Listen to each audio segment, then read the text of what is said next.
We know that trauma goes from generation to generation. When you end up with a toxic person, very often there's a toxic person from your childhood in your life, or there was some trauma in your childhood at the very least. So science tells you that trauma goes in generations, that if you are married to one, you are more likely to have been raised by a toxic person or a narcissist, right? And spiritual people will tell you that when you do the work, they say trauma keeps going until somebody's ready to do the work. And when you do the work, your ancestors are celebrating with you. I don't know if that inspires you or makes you confused, but I find some value in that, and I feel like somebody needed to hear this. So if it was you, I hope it helps. Let me know your thoughts. Thanks. Living with a narcissist can be difficult for anyone, but growing up in the care of a narcissist can affect your life in some pretty surprising ways. If you've done a lot of research into narcissistic abuse and recovery, you may be familiar with the term attachment theory. If so, you might also be aware that most narcissist survivors end up either as fearful avoidant or anxious avoidant when it comes to attachment style, or anxious type attachment styles. There are a few things you can do if you're dealing with this. Number one, be willing and able to focus on figuring out your childhood traumas. Two, you're going to want to work really hard on learning to create and maintain appropriate boundaries. This one's tough for us. We are often people pleasers. You might also have a little bit of trouble figuring out who's on your side and who's not, as in who's going to use you and who's actually there for you. So you're going to want to do your research and find out exactly what are the red flags and what are the things you need to think about. We are raised by who we're raised by. We experience all different things in our lives, right? We have little bits of information coming from our teachers, our friends, our parents, our siblings, everyone in the world around us. Not just the people, but also the situations we're dealing with. If we were raised in poverty, that's going to affect the way we think. If we were raised spoiled rotten and we never needed for a thing in the world, well, that's going to affect the way we think. If our parents were hippies, if our parents were lazy, if they were possessive or controlling, all of those things are going to become part of who we are. This one is going to hit hard. But the reason why you self-isolate when you get upset is because you were left to deal with your emotions alone as a child. As we grow up, we develop the ability and in fact the right, and I think the responsibility, to choose who we want to be. But before we become aware, before we wake up and we know that, we are quite literally, and even sometimes after we wake up and know that, we are quite literally the sum of our experiences. Simply, attachment theory explains that our psychological health or ill health is caused by the manner in which we were loved, respected, and cared for during our critical ages of development, between birth and up to 8 years old. And if we endure psychological harm, abuse, neglect, mental manipulation, or we are deprived or neglected or abandoned, we don't get to attach to a nurturing parent figure. And without that attachment, we don't develop the potential to be healthy, high-functioning adults. So if you were raised by a narcissist and loved conditionally and had to mold yourself into the type of trophy the narcissist needed in order to get anything, and you will have not experienced positive and nurturing attachment, and that will have impact on your psychological health in your adulthood. It will also have impact on the relationship choices that you make as an adult. And so attachment theory explains through my Human Magnet Syndrome book why SLDs or codependents always choose narcissists, because they only experience that type of love because they respond to and are attracted to people that fit what I call the relationship template that they experienced in their childhood. When you look at it from that perspective, we sort of, without even recognizing it, have a certain blueprint for ourselves, that we become exactly what we are sort of raised to be. You might have learned through your trauma that it's your job to take care of everyone and hold everyone together, right? You might have learned that just to even have love in your life, you needed to serve other people or take care of other people. Keeping those people happy might have meant safety for you. It did for me. As you're going through your recovery, you're going to find some changes. You're going to unload some baggage. You're going to take a step back and you're going to look at all that stuff you've been taking care of and only keep the stuff that's really yours. You're going to have to let some stuff go, and you're going to have to let yourself feel free to do so. Release yourself from issues that don't belong to you and from trouble that doesn't belong to you. It's finally time for you to create your own space so that you can be happy. Are you with me? Now, when we have a narcissistic parent in that mix, it really throws us off. You know, if you were raised by a narcissist, something kind of crazy happens. No matter what they do to you, no matter how much they abuse you, you don't stop loving them. You stop loving yourself. In fact, almost any personality flaw that you have, including codependency, which might have led you to be in a toxic relationship as an adult, can be traced back to your childhood. One of the best ways to begin to heal yourself is to become the parent you should have had instead of the one you did have. Become that parent for yourself. So if we're being honest, part of the reason that we end up with narcissists is because we are people pleasers. And when we have been raised by a narcissist, if we don't become a narcissist, we tend to become the opposite of that, a people pleaser. Can I get your number, beautiful? Oh, thank you, but I'm not interested. I mean, I can take you out on a nice date. Oh, no, thanks, though. Well, we could just be good friends then. How about that? No, I'm okay, thanks. You sure, baby? I said no. I said no. Whether or not they're openly abusive, our narcissistic parents taught us that their needs, their desires, their wants, their standards were more important than our own, and we were required to somehow follow their rules. And if we didn't follow the rules and do what they wanted us to do, well, then we were inherently bad or unacceptable or, as always, not good enough. When I was 9, we had so much problem in our household that my mother, in desperation, said, you know, go, get out of the house. Take your little 3-year-old brother and don't come back until it's dark. And so we would wander the streets, heading our way to some park or something. And at one point, my little brother, 3 years old, was crying. He was tired, so I whacked him. I punished him because that's how I learned in our family. Everybody got punished and hit and beaten. And he just cried anymore. If you don't stop crying, I'm going to hit you again. And I hit him again on the shoulder. And he would cry more. And I just say, my God, I can't continue hitting him. He's so little. And so I said, I'm going to abandon you if you don't stop crying. And I ran off. Now I'm a half a block away watching him stumbling on his little pudgy legs, crying uncontrollably, abandoned. And I saw, oh my God, how pathetic. He's just like me, abandoned in a hostile world. And anyway, I felt so much remorse. So I went back to him, and I knew it was the wrong thing to do. No, if you don't obey, you should be punished. But still, something else was at stake. So I just ended up hugging him. And I said, okay, you know, it's all right. And I began telling him stories. You see, there's this magical bike. When you're tired, you don't even have to pedal. And anyway, it must have worked. Eventually, he stopped crying. So then when I finally could go home, I was ready to tell my mom all this trauma. Did I do the right thing or nothing? And she heard 3 sentences. And she said, you think you're the only person with problem? And this shame filled me up for even bringing up my problems. Anyway, it was very traumatic. And ever since then, I had this big wound. Nobody knows, nobody cares.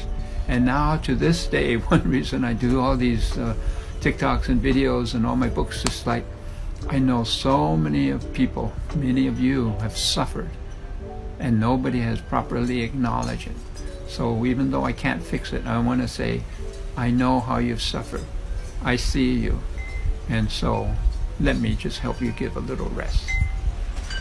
Sometimes we would end up becoming caregivers of our parents, where we, instead of getting the love that they needed to give to us or should have given to us, we would watch them and make sure they were okay, and we would, take care of them, sort of almost like an extra parent. We would blame ourselves. We were consistently blaming ourselves, and if our father was anxious and stressed out and yelled at the whole family, it must be our fault somehow. If our parents got divorced, sometimes we would blame ourselves for that, because it was easier for us to imagine that it must somehow be our fault, and that we could try to do something to fix ourselves. And quite honestly, in some situations, our parents outright told us everything was our fault. Regardless of what your situation was, chances are you became a people pleaser, and that you believed you were not good enough, and that you also sort of were chronically blaming yourself for every single thing that went wrong in your life and your family's life. I don't know who needs to hear this, but hyperindependence is the result of trauma. I don't need anyone and I'll just do it myself really means my ability to trust has been injured by people systemically failing me and letting me down. You do need people. We all do. Listen again.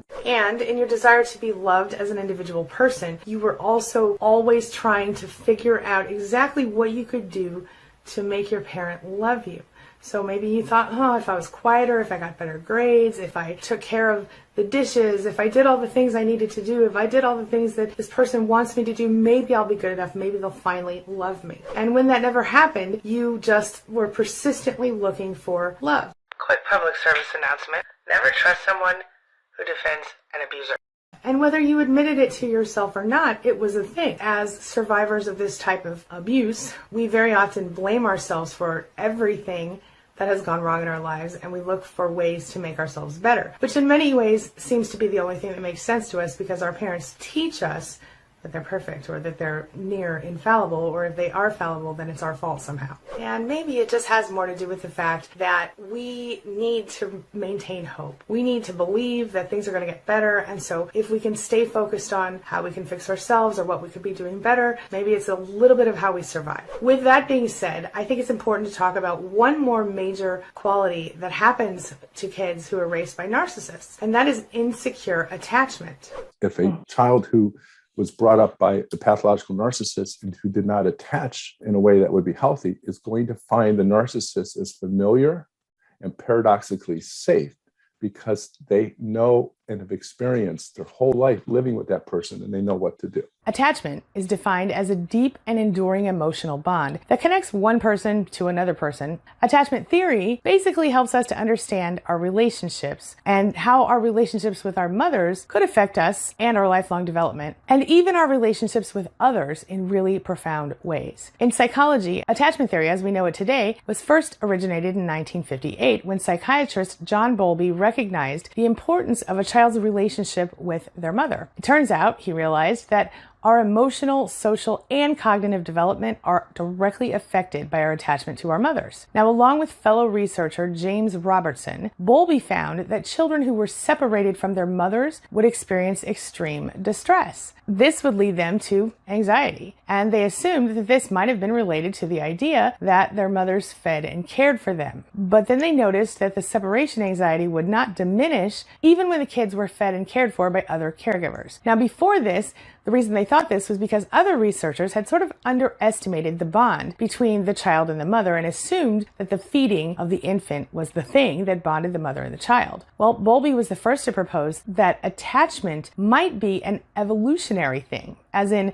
the child's caregiver is obviously the person who provides the child with safety, security, and food, so he thought being attached to the mother would increase a baby's chance of survival. So first, I think it's important to define secure attachment, and that is our level of comfort with being attached to other people and trusting that that attachment is safe and okay for us. Dealing with having been abused or neglected or ignored, or dealing with, an emotionally absent parent or a parent who didn't take care of us in some way, very often leaves us kind of flapping in the wind in our parent-child relationship. So when we go and we think about, as adults, getting into relationships with new people, other people, we are insecurely attached. We don't trust that attachment. So a couple of different things can happen. Either we can become the sort of people who refuse to connect to anyone and who just absolutely don't attach to people at all and who just kind of a lone wolf type of person, or we can go the other direction where we get someone, we attach to them, and we're like, nope, I'm not letting go of you. I'm holding on to you forever and ever and ever. This can actually go really, really far in the wrong direction if you're not careful. But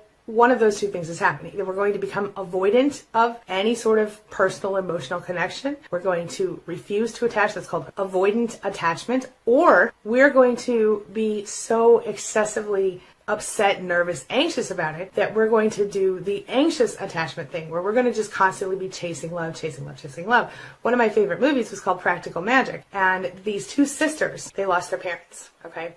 They were raised by these two aunts. And in the movie, they're watching their two aunts from the stairs, do some magic spell on some lady who's desperate to get this man back. And one of the sisters goes, I hope I never fall in love. She can't even imagine the horribleness of that moment. Why anybody would want to feel like that? Because this woman was feeling very desperate to get this man who wasn't available to her. And the other sister goes, oh, I can't wait to fall in love. See, so one sister was doing the avoidant, I don't ever want to be with somebody thing, and the other one was like, oh my gosh, I'm chasing love. That thing happens to us. So as we grow, as we move forward, as we seek new relationships, this becomes a problem for us. Whether you go with the avoidant attachment or you go with the anxious attachment, chances are it's not going to serve you well in relationships. When you were raised by a narcissist, very often you suffer many effects as an adult. It almost never feels like it quite goes away. But there's something you can do, and it's called reparenting. Listen to what Dr. Robin Bryman has to say about how to reparent yourself. It's good stuff. So one thing I do recommend, I always talk about partnering with yourself, but people sometimes have a hard time understanding that. So I say, be your own best mommy or be your own best daddy, and talk to yourself, let's say your inner child, talk to this inner child like you would being your ideal parent.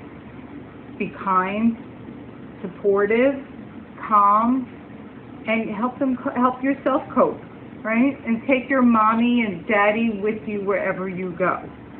You're the adult now, and you have to take care of your own needs, and you can do it. So what does all this mean? Are you just doomed to a life of miserable relationships if you don't have the secure attachment style? Well, I've got a little hope for you. As someone who's gone through narcissistic abuse, you'll be thrilled to know that there's something called earned secure attachment. That is good news because there's hope for you yet. Like I've been telling you for years, it is possible to heal from narcissistic abuse and to create the life that you want. And studies confirm this, telling us that with intentional healing and focusing on creating the life that you want, you actually can develop something called earned secure attachment. At its most basic level, that means that you can sort of build a new attachment style that is healthier and better for you on every level. So in other words, it means you've done the work, you've managed to deal with and heal from any dysfunctional parenting or trauma you had growing up. Even better, you can do this at any age.